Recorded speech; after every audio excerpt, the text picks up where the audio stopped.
1931. u Betini za Tomu Gregova Taškelu iz Preka. 80 godina poslije, nakon burne ratne prošlosti, ali i mnogobrojnih havarija, ova je povijesna betinska gajeta obnovljena u matičnoj luci, u Betini. Stigla je ovdje gotovo na samrti. Život su je udahnuli sadašnji vlasnik Marino Mijat i betinski kalafat Čiro Burtina. Betinski meštar, iza kojega je 6 desetljeća rada u drvenoj brodogradnji, utkao je u Cicibelu 1500 sati rada.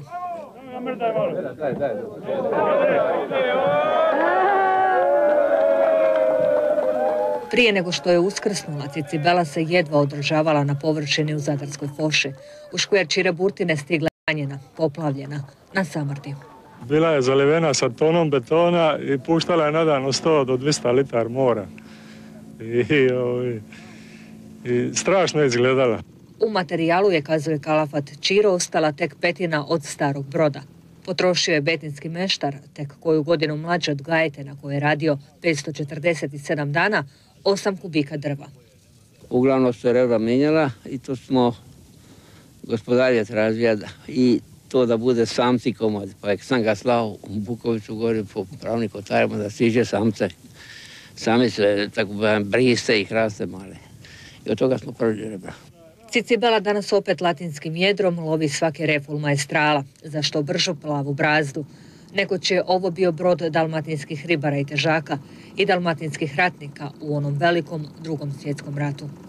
Tu su se spašavala djeca, starci i ljudi na onom velikom prebacivanju prema El Šatu. Znači sa ovom gajetom su vozili sa kopna do punkta u Kornatu i svako jutro brod potapali da njemačka avijacija ne bi ujutro uništila strojnicama.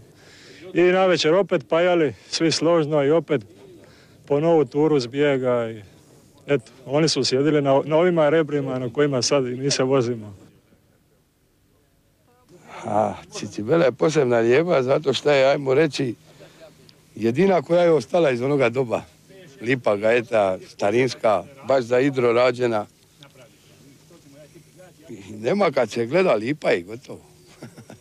Stvorena je u škveru betinskog kalafata Filipija 1931. Prvi vlasnik, Tomo Gregov Taškela, za nju je isplatio 1200 litara maslinova ulja. Ove gajete prve koje su se rađene nisu bile ovak, bile su manje i više su sličile na guc.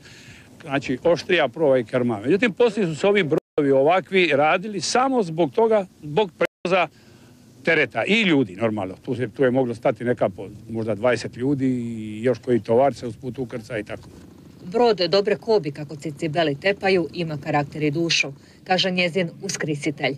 Iako je u poznim godinama, čak joj je 80, može ponijeti breme od čak 10.000 kila. Plitak je, nema dubine, mora u svaku rupu doći, u svaku škrapu mora ti ko postoji kod nas. I to je njegova prednost. Na njena će rebra moći sjesti svatko tko more i hidro ljubi. Ne osjećam da je to samo moj brod. To je brod svi u nas. I ona spada u pomorsku baštinu. Jednog dana će biti potpuno priznata kao takva.